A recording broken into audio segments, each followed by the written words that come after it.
There we Good morning, everyone. Welcome to another episode of Sanctum of Integration, your harmonious space for all things growth and healing. I am Lux, and my co-host is Nino.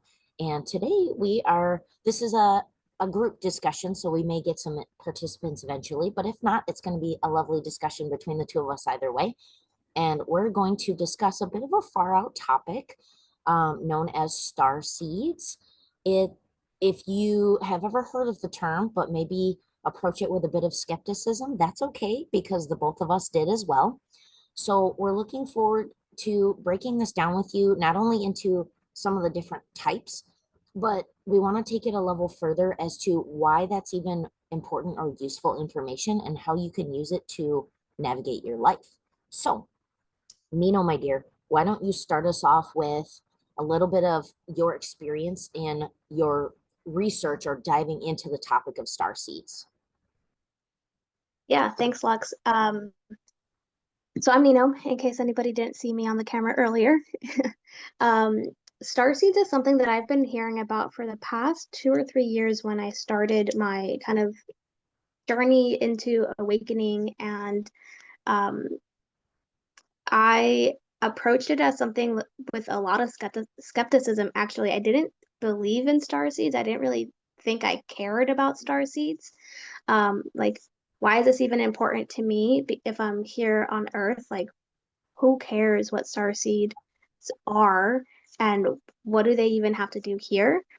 Um, and I say that as a preface because I still struggle with resonating with any of the star seeds. Like, I have dived into some, I've done some past life um, healing stuff where, you know, I was on a different planet, but it still seems so far from my reality that I don't feel like the type of person that clings to the starseed type like it's the gospel of who I am. And so I'm kind of approaching this, I think both of us are, from that level of, hey, let's ground this into practicality and let's ground this into something that's usable instead of it being something that makes us feel so different, and why it's true that we're so different and don't belong on Earth. Like, we're on Earth, we belong here because we are here. Um, so that's really where I'm trying to balance out, like, the curiosity of what a star seed is, a curiosity of what kinds they are, and how I can integrate it a little bit more, even though I'm a skeptic on them, and even though I feel like it might not be totally useful. Because I think that that shows a little part of where I might be even kind of rejecting a part of who I am, right? Like, when we reject part of our origins, like, there is some integration that has to happen there that might help us to feel fuller and more present and whole on this earth and in this lifetime. So it's really kind of the preface of the research that I was doing. And I'll let you interject here before because I've gone a little bit longer. If you want to add something before I go into what I found. Beautiful. And as you were talking, I wholeheartedly agreed in that I was very skeptical about it, as in, like, what do I care? What do I care if I came from some distant planet? I'm an earthling here right now doing this here human life. And so I think both of us approaching it with a healthy skepticism instead of reaching it for it to be some far-fetched piece of our identity that we cling to is really key here in helping our audience see that this is not something to play with in a sense of fantasy or a sense of like bypassing something else because you can resonate with this. It's, to me, it's more just a matter of asking myself to be open-minded in the fact that maybe, obviously, if I'm a soul in a human body, maybe I did come from some very, very far off place, and maybe that has something to do with my human design and the way I put it together in this lifetime. So it was more so just, I think it was a little bit of triggering at first, and then asking myself to be open-minded about how does this affect how I incarnated here? What could it do for me? And how could just keeping this in mind help me continue to do life, knowing that, like you said, we're here right now doing this thing on Earth. What am I meant to do with it right now? Mhm.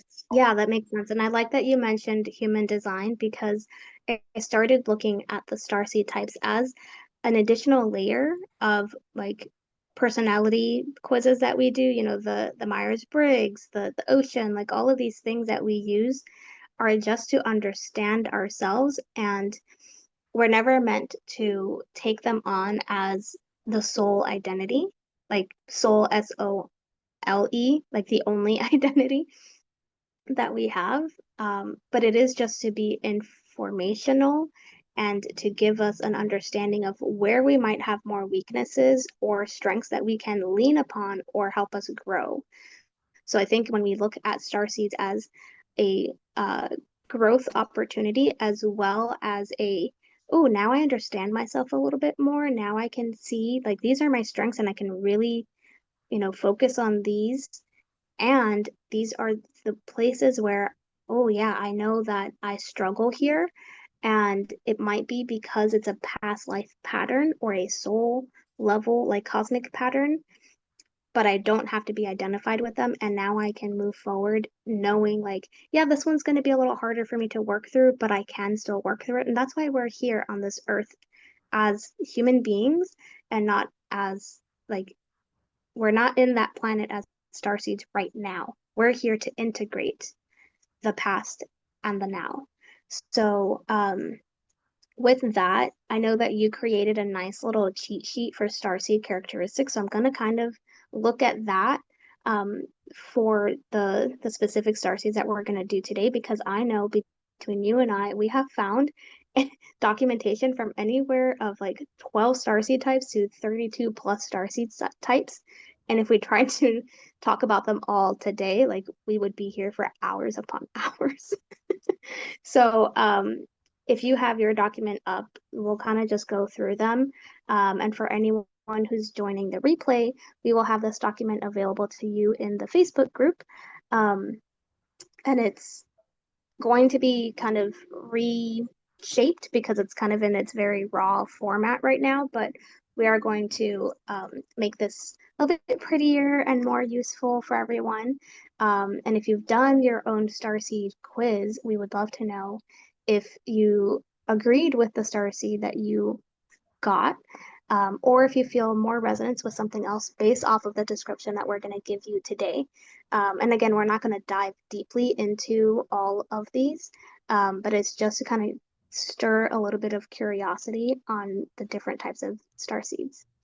Um, and I will sprinkle in a little bit of what I know from my own past life readings, because I think with having a little bit of knowledge of those, it kind of adds to the very basics of the descriptions that are given online.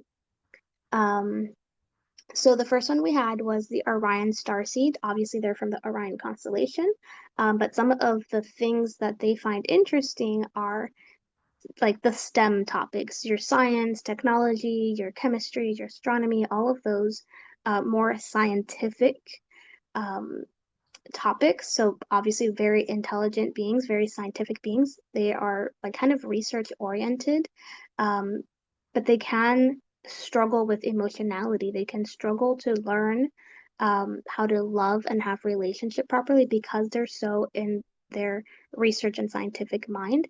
And this is one that I thought I was going to have because I, in my early years, was very much so in this like research phase of my life.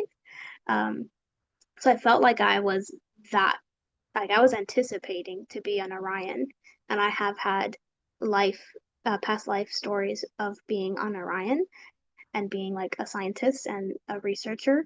So I resonated with that, but I think a little bit of it is that's what I want to be. That's what I wish I was more of. So the Orion star seeds is really something that I can lean into out of curiosity without having to be an Orion. Um, and it just feeds a little bit more of what I think my baseline is just that I want to be a wisdom keeper and a knowledge keeper, and that also includes the sciences. So that's the first one, Orion. Um, Can I and interject there, something there? absolutely. I think you made a really great distinction of the fact that you were able to distinguish what actually resonated with you and what you either wish resonated with you, or in my case, it was what is the difference between who I actually am and what my human conditioning and my life experience conditioning has made me believe I am. And so in looking through these, I was like, oh yeah, I'm a little bit of this and that.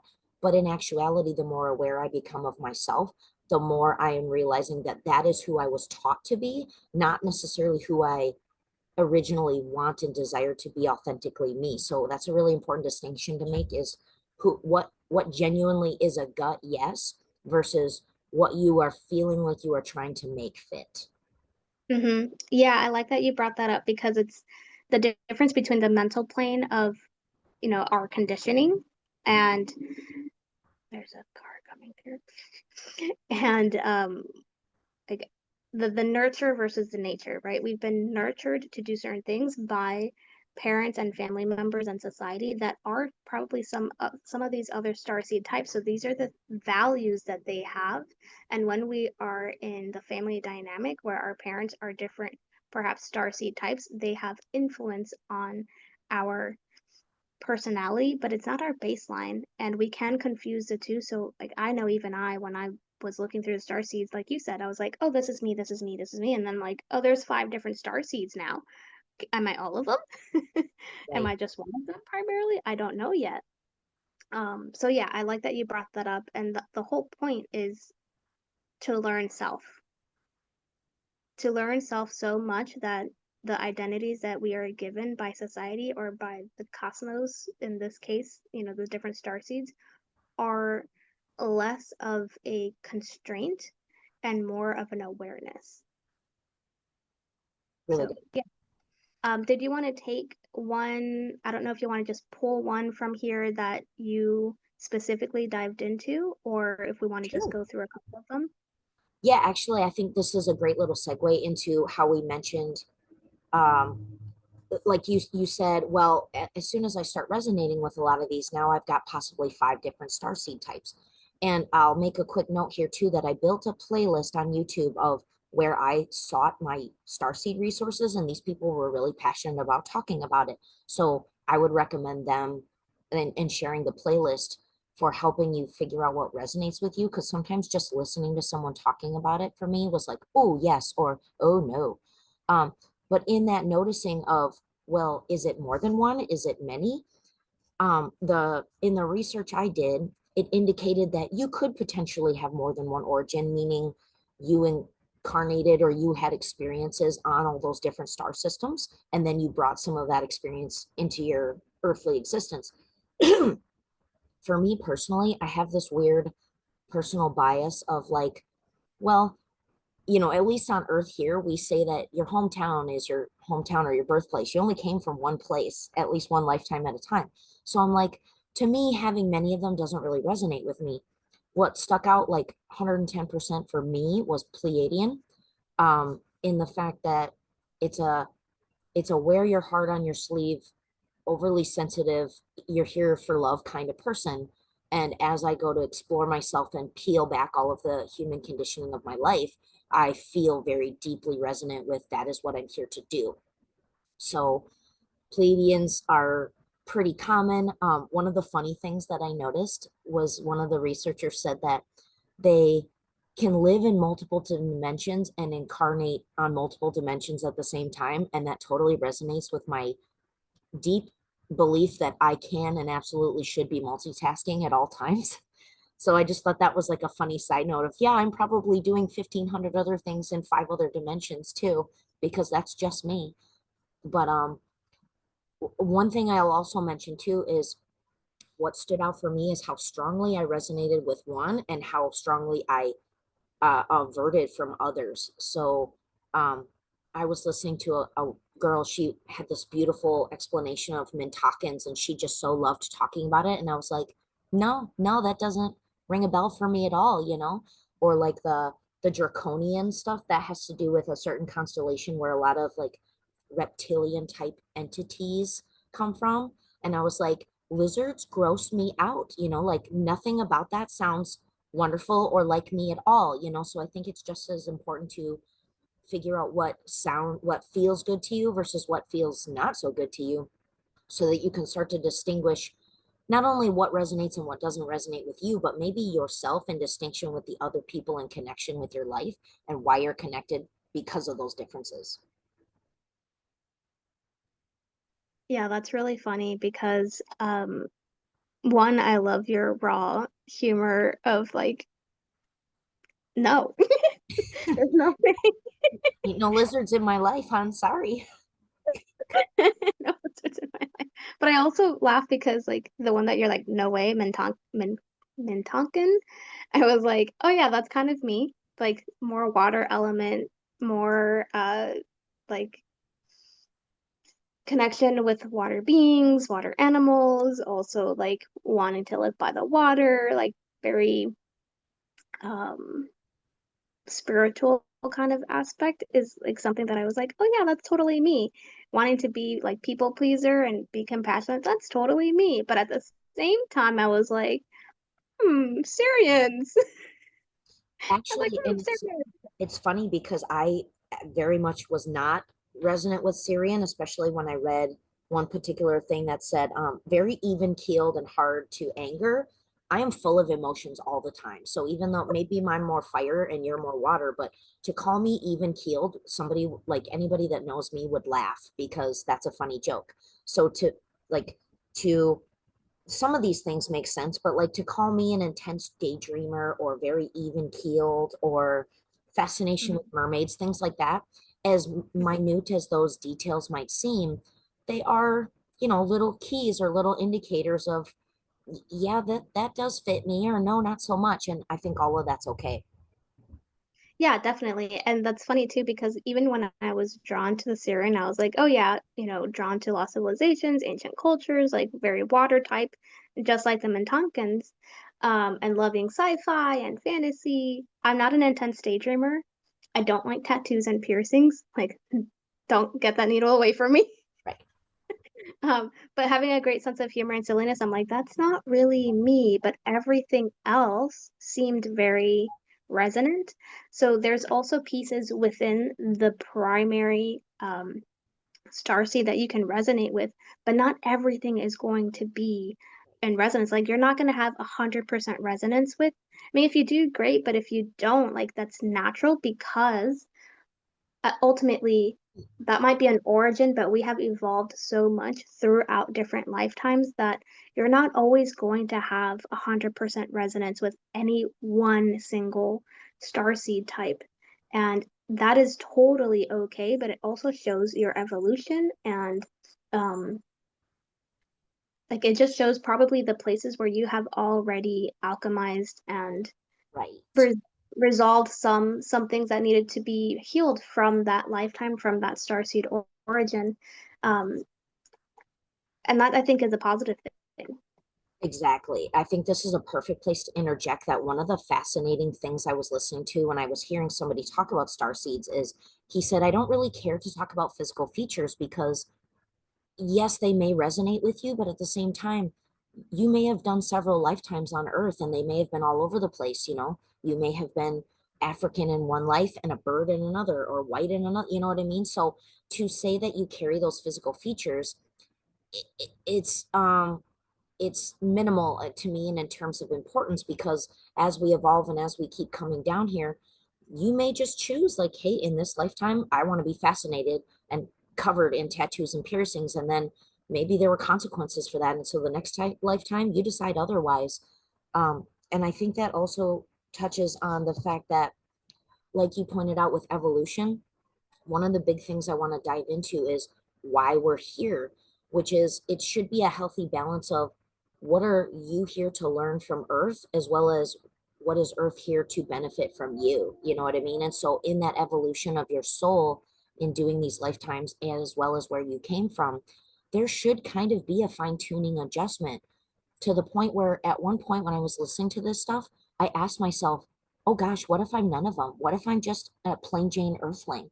Because sometimes there are things about Earthling life that I'm really resonant with and just really good with. And it's like, what does that mean? Does that mean I'm the primitive species here that came to be evolved? So I had to ask myself, like, what is it about this topic that makes me want to go, yeah, this is important or this is not? Because I'm here for a reason. So maybe potentially I've done this so many times that I'm very accustomed to Earth life in certain senses. And so some of those sensitivities or traits, like you mentioned, aren't going to resonate with me anymore because maybe in this lifetime or other lifetimes, I did the integration work on it. Yeah, I'm actually curious if you found anything during your research where Earth was the origin point. I don't think I found anything, and I'm curious if you did or didn't. Yeah, yes and no. So on This Is Maria, she suggested that there are some that are native born souls or beings from Earth, but they are actually not the common denominator anymore. It is, in fact, more common to be a starseed or be from somewhere else living on this Earth now than it is to be an Earth native. And another interesting one that I had found was that a lot of some of those star seeds, their origins were destroyed or taken over, and so they no longer even have a physical home origin, and so this is their primary residence, so to speak, now. So to me, it's just a matter of subjective of like what you found in research and what you choose to find interesting or resonate with you, with the fact that, yeah, I mean, Earth is here for a reason, and you would think if there's all of this all of this storyline about how life on Earth began and whatnot, and it comes from all these different sources. Of course, there's got to be a native species, but how do we distinguish that? Is it even important? And I think what's more important is the melding of why there is some of both. Yeah, that's a good point. And the fact that you bring up where some some beings are now Earth residents as their primary, even though they came from somewhere else because their planets were, died or destroyed.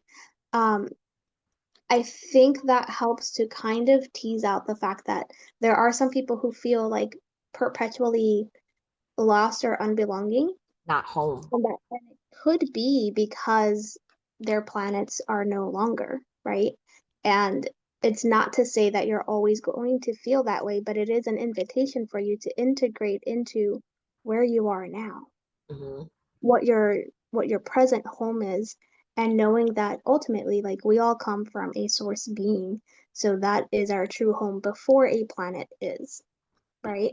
Truly. Um, but it could help with some of that integration and some of the healing around feeling lost and like you don't belong somewhere, especially for the ones who learn that their home planet was destroyed. Like it should not keep you from enjoying this life now. Truly. And you have the opportunity to really show um, Earth, like in this lifetime, the best of your origins here and now. And like that's the whole point of integrating and learning what our origins are so that way we can really add and contribute to Earth and to Earth's timeline and to Earth's, paradigm. And if that means that you are going against the grain of what Earth currently is, that's okay. Agreed. So that's where I was going with that one. Were there any other star seeds that you wanted to kind of bring up before Um, we move into probably our integration questions or anything else that came up in research? I know we talked briefly about before we caught on the call about like your blood types and how that kind of helps with y identifying perhaps your star seed type. right. Sorry, the zoo is climbing across my keyboard. Way to make a cameo, May. Um, we were reading each other's minds. So the only other one that kind of sort of resonated with me was Arcturian, but and some of these things, it made me question, like, I don't even know where this constellation is. So yes, it resonated with me, but maybe if it resonated more, I would be more curious to learn about this literal point in the sky. So maybe that's something to mention to our speakers, is start with what resonates, and then if it does, actually do the geographical work of like, where is this planet or star in the sky and how far away is it supposed to be. But again, Arcturian was kind of that that place where I ask myself, do I believe these things are me because I think this is authentically me, or because my family brought me up to be like this, or because that's the way, my parents or like my career has taught me to be. So truly only the one really, really resonated with me. And a lot of the other ones were kind of not a hard no, but oh, not so much. Um, I guess I would encourage people to refer to the list because even on the short PDF I made, it was like 13 pages. Something interesting I thought to mention was that star seeds can even be from within our solar system. So, some of my research showed that, like Venus and Mars, there were origins or souls that call that place their home origin right here, even in our solar system. So, in the grand scheme of things, that's not that far away, which I find very interesting considering that a lot of people are like, oh, well, I must be, Andromedan, which is an entirely different galaxy. So if I'm going to be from far, far away, it might as well be from really, really far, far away. And I don't know if that really matters. I think it's more of a point of what what you bring to the table in terms of like what your origin shaped you to be or characteristically formulates you as, and then what you're here to do and use it as. There was stuff that was from different star systems, constellations, planets inside and outside of our solar system. And then there were vaguely, I don't even know if I would consider this still the same topic called star seeds, but when you look into the ancient civilizations that are thought to come from inside the earth or thought to come from, how do I say, other than ancient or what do you call them, like the blue light beings or indigo souls and things like that, to me that's almost a different topic entirely because we're not claiming that they came from some far off place. We're actually suggesting that they're a type of lineage or soul with a very specific purpose or a very specific group entity. So I don't know if you want to save that for another day of like distinguishing inner or hollow earth concepts and or different soul lineages such as indigo and things like that, and maybe distinct that from star seeds at a different time. Yeah, I think that's worth a another deep dive because it is so vast. And, these are we're talking about different civilizations even within Earth, like Right. Atlanteans and Lemurians that were part of at some point the Earth paradigm, but have either ascended or, they're in a different dimension, whichever one we want to believe in, right? Um, but there are certain characteristics and values and personalities also that they bring online that are still resonant. Like even like the Arthurian legend type stuff. Like these are other things that there are people who resonate with certain themes, certain mythologies that they take that on as an identity. So it could be whether it's a civilization that's already extinct. Avalonian is what I was thinking with the Arthurian stuff. That are different time points in our life that maybe seeded a certain soul origin, but they're not necessarily star seeds, but they are other origin than this current lifetime. Um, and when we go into all of that, like that is definitely another rabbit hole that we can go into that deserves its own time. Um, and I think the things that I had um, research that were related to the blood types, whether you're type O, A, B, etc., those, a lot of them had more of this mythological ancient civilization type of seeding on it. But there were some that were like, oh, yeah, you might be a star seed. I'm like, okay, cool. Star seed is very vast. Like, you're going to put a whole blood type in just as star seed. Um, but I think we'll leave that for some another time. If anyone shows interest in it, and if you don't, like maybe Lux and I will dive into this ourselves anyway, and just bring some of our notes and research into the Facebook group just as little chats to kind of prompt you at some point, even if we don't do a video on it. Truly, that's a great idea too for like a mini spin-off discussion of what is your blood type and what ancient civilization might that suggest that you resonate from or, have ties back to, um, as well as, hopefully maybe tying that into star seeds at some point. And I guess we'll just close that out with circling back to the reason why I didn't really put the physical features and stuff on the cheat sheet is because we wanted it to be about who you are, not your human um, meat suit, for lack of better word. But something that I'll find interesting is that things that I took out of there was that sometimes it was suggested that this particular star seed reincarnates often in a particular region of the area. Like for Pleiadians, it suggested that you often have Eastern European origin, which I did a 23andMe, and so that's exactly where my DNA comes from, is Eastern Europe. So I don't necessarily fit all the physical features, but in terms of like ancestry, even human life ancestry, that rings a bell with me. So yeah, all of this is really great rabbit holes that we could go down. And I, the lover of all rabbit holes, would love to do that. But I feel like we should sort of transition to the journaling prompts because after taking all of this deep dive into what you may or may not resonate with in terms of characteristics, going back to that healthy level of skepticism, I think it's important to understand, why do we even care? Yeah, I totally agree with that. So if we want to, I'm going to pull up our questions. And again, everyone, it's going to be in the Facebook. It's already on a post within Facebook. So you can pull that up at your leisure. We would love to hear your answers to these questions and anything that is still coming up for you where you feel like you need more integration. Let us know in the Facebook group so we can help you out with that. Right. They're not meant to be solo explorations.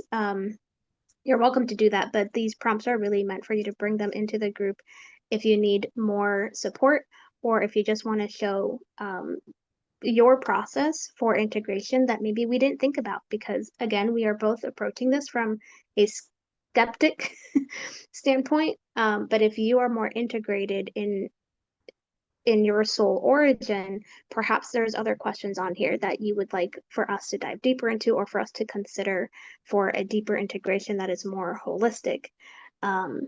So in our exploring starseed worksheet, um, some of the questions that we had were around one, we've already mentioned this earlier, like, do you resonate with the starseed based on your human personality traits? And Lux and I have said this a couple times already, but we really want you to go to the root of your personality, the root of yourself, and not into the conditioned personality that you have. So really try to go like you would for even a Myers-Briggs test. You have your like, this is what I wish I would what I was or how I would want to answer it idealistically, but really resonate with who you are and what your natural tendency is. So does your starseed um, personality match your natural human personality? And I will say I am Andromedan, and I'm looking up at my notes on my computer. I'm Andromedan, and that's according to a quiz that I took. I mean, it's a 20-question quiz, so like we're distilling our life into a 20-question quiz. So like take it or leave it on how much it resonates. But for the purpose of this video, that's what I'm working with. Um, it says that, they are on a journey to find their specific goal and serve it in their lifetime. We're childlike, innocent, guiltless, and we're freedom seekers wanting to embrace creativity and passion no matter what. And they might be introverted. I really feel that one. They might be introverted, finding it challenging to open up to others. And I think this really resonates with me from a personality type. But when I look back at why I became more introverted than I was, because I think what I did growing up was I was already an introvert, but there's something in my life that happened that made me be more introverted than I originally was. So sometimes I over identify with introversion when other people might look at me and they're like, you're totally not introverted.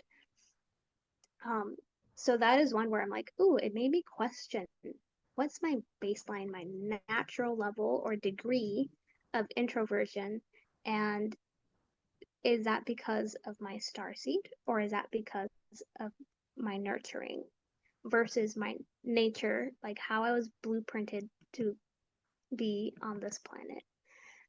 So for me, I definitely resonated with the Andromedan in this aspect. Um, Lux, did you want to go into yours, or did you want to just move into the next question? I will just dovetail that perfectly, kind of, knowing that you and I are great opposite sides of the coin, where you use this as a method of exploration to dive deeper into yourself and ask the questions, is this me?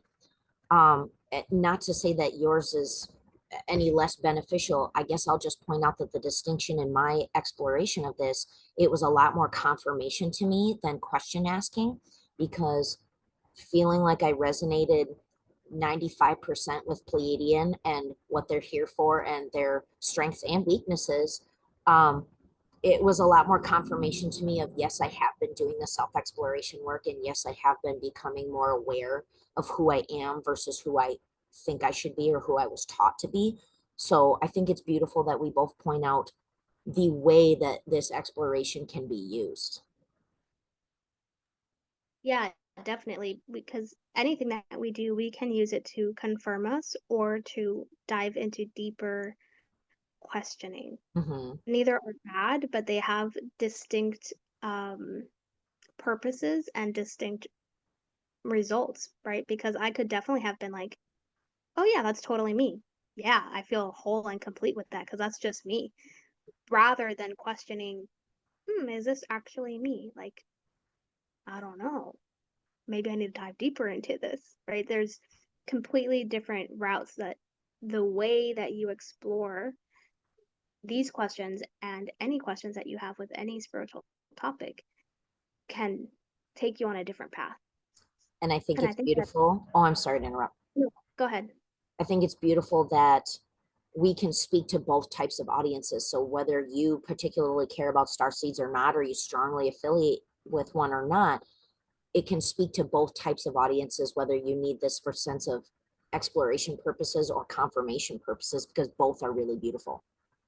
Yeah, exactly. And I was going to say, I think that leads us into the next one of what feelings, affirmations, or triggers came up for you while exploring the star seed types. Because, like, I started off with this, I was like, I don't think I care about my star seed type.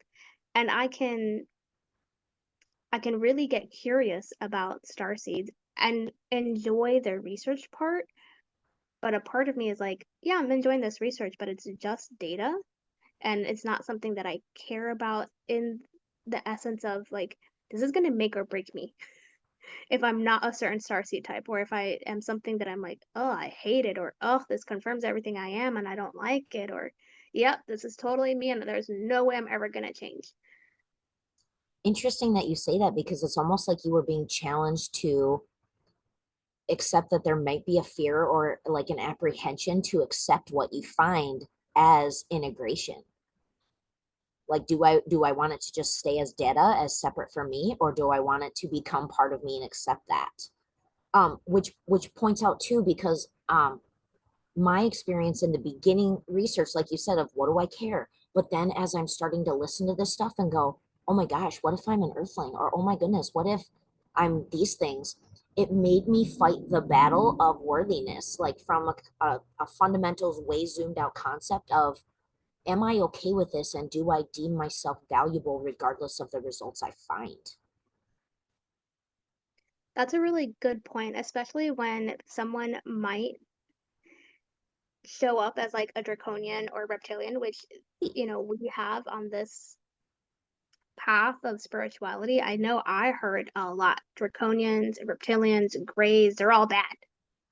Kind of, yeah, they got a bad rap. They have a bad rap. And, I think someone who maybe resonates with some of their values or resonates with some of their characteristics and personality traits might feel bad and might feel ostracized because of that. And just as a reminder for everyone, what we perceive as good or bad here on Earth is not the totality of who star beings are outside of this timeline right now.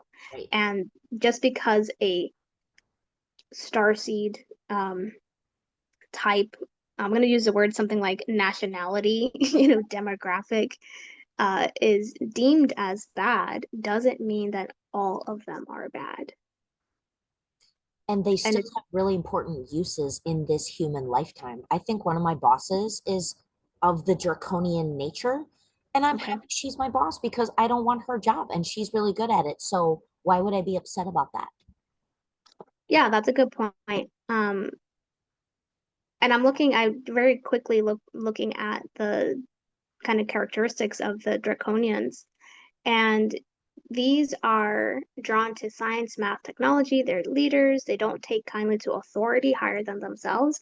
So it makes sense why they're constantly like trying to be the authority because they don't want anyone to rule over them.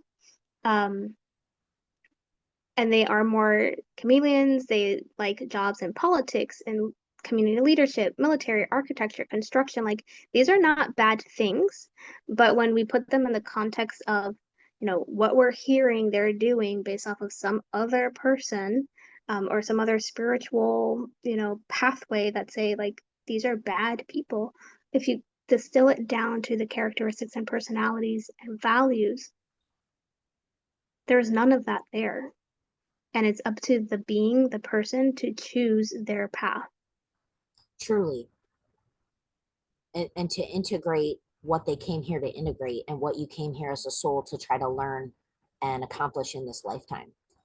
I think that would be an interesting challenge to identify or like consider the people you care about or that you interact regularly with in your life and consider what type of starseed they might be and how that resonates or clashes with you because maybe you're a Mentakan and your boss is a draconian. How do you not necessarily use that as a hard and fast rule set to how to navigate the relationship, but how do you use that to more deeply consider the dynamics of the relationship and how it could go smoother? Yeah, that's a really great point. And when we put it like that, it really does come down to any kind of personality or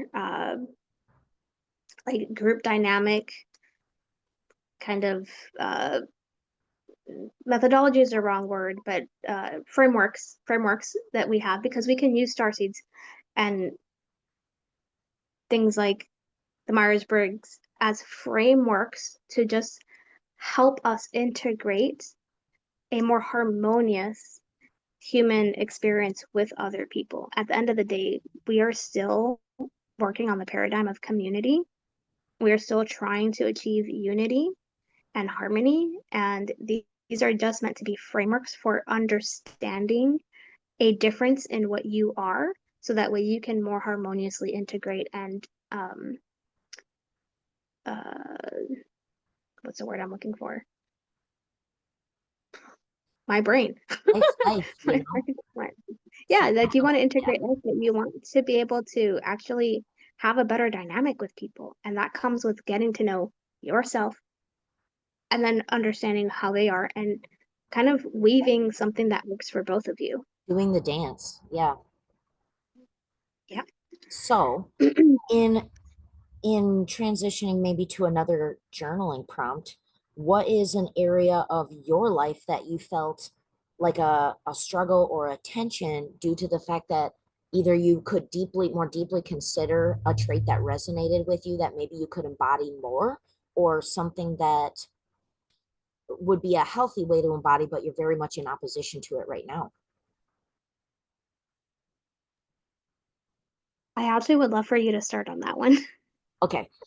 And I did give it some thought because I so deeply resonated with all things Pleiadian, but I listened to a really great discussion where the mission of what a Pleiadian is often coming to Earth to do is to elevate the consciousness of love. However, those people are so sensitive and energetically open that they are very prone to being drained and to being just overly sensitive. I grew up in as a ball of anxiety because I didn't understand who I was, my alignment, why I was so sensitive. I just felt like the weird oversensitive child. And so for me, the mission that Earth is, I feel is trying to teach me is boundary, like to have a frame of myself versus the versus my job of what I'm here to do, which is to be a very present love energetic without letting people suck the life out of me. And so to me, that is very, very clearly my mission of how do I develop a sense of self and boundaries and distinction between what is mine and what is others, because my whole life I've lived with that wide open and just taken on so much of what isn't mine, and it's made for a really rough ride at times. And so my goal is to use this starseed knowledge as like the background reminder of like you're here to learn how to distinguish you versus others, and then give from a full cup, and then give from who you are, not just be so energetically open that you love but you don't know what you're loving from.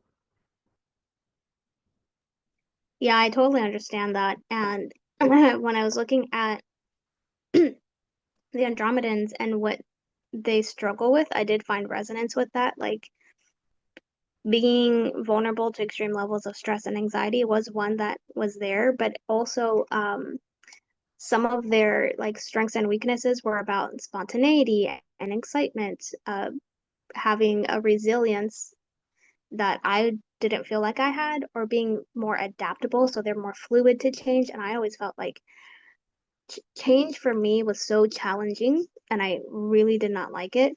And these are the things that I have struggled with, but I now have like the Andromedans that I can look to, my origin point that I can look to and be like, you know what? This is supposed to be or should be more natural to me, more easy for me. What in me in this lifetime is causing this to be not as easy as my origin point would say that it is? So it gives me um, the opportunity to lean back and say, okay, why am I struggling with this? Is it really for me to struggle on this? And like, I think it gives me healing points, points where I can be like, oh, okay, I can work on this. And actually, when I work on this, when I focus on this, I have my starseed origin point to look to help me integrate this better. Um, I know like some of the other characteristics are like this sensitivity, and so they have some difficulty maintaining stability. And I feel like in this lifetime, I have integrated that a little bit more, where when I was younger, I felt overly sensitive. Like anything would make me cry, or anything would take me into the rabbit hole of like, I must not be good enough.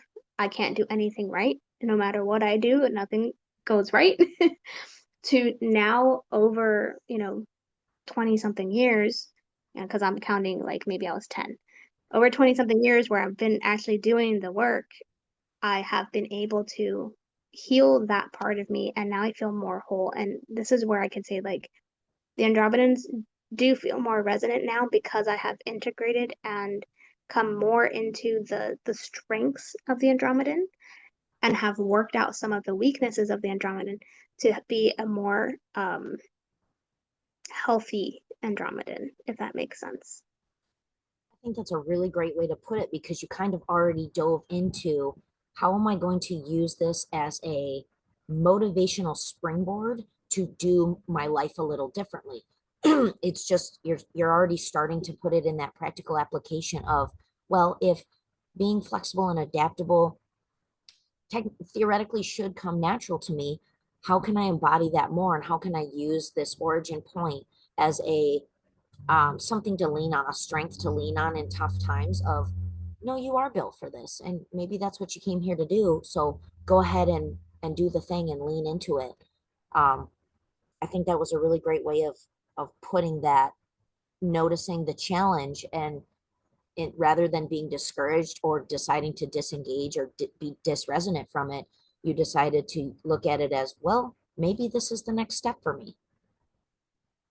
Yeah, and I think that's definitely something that we can really take on as what our work here on Earth is for, right? Instead of focusing so much on, well, I'm just an Andromedan and this is going to be hard for me, period. Right. It's not an excuse. It's Not. a motivational focus point. It gives you Yeah. some backbone for what you're here to do, which is kind of to me the whole point of what I got out of it is you identify with this because this gives you clarity on your mission. Mhm. Yeah, exactly. Um, did you want to dive into one of the other questions? I know we've kind of talked about several of them without actually asking the question that was um on our worksheet, just because that's the natural course of conversation, right? Yeah, we did. I feel like we did really nicely using our own personal experiences, touch on a lot of the questions and the deeper point of why we even bothered looking into this in the first place, which is to gain clarity and insight on not only where you came from, but where you think you're going and how you're going to do it better. So Yeah. rather than go back and like hash out each question a little more detailed, I think it would be nice to just kind of maybe put a bow on it of what, understanding that this research was meant to be fun, it was meant to be taken with an open mind, um, and, and to use as a strength factor in embodying who you are and are not, and using that to not only clarify what you're here to do, but what you're here to receive, based on these, and not letting the details really get you down or like halt you from progress as to what you're here to do just because you're a Pleiadian or just because you're a Draconian. Use it as fuel, not a wall. Yeah, absolutely. These are not meant to be showstoppers. These are just meant to bring awareness and to help you really discover more of who you are and find where you can really lean into the best parts of your origins and the invitation to use the worst parts of your origins to use this lifetime to really start to work on improving those in a way that actually supports you rather than brings you down. Like any origin type, whether it's starseed, whether, we talk about different earth origins or we talk about personality traits, these are meant just to bring more awareness to you and to bring you closer to your source point and show you what you're here to really work on, what you're here to learn. And one thing that we didn't really dive too deeply into is like, what is Earth here to teach you? Like, I think it's very important for us to realize that Earth is kind of described as like a training school I heard that. for souls. So like really you're here to close loops, close patterns.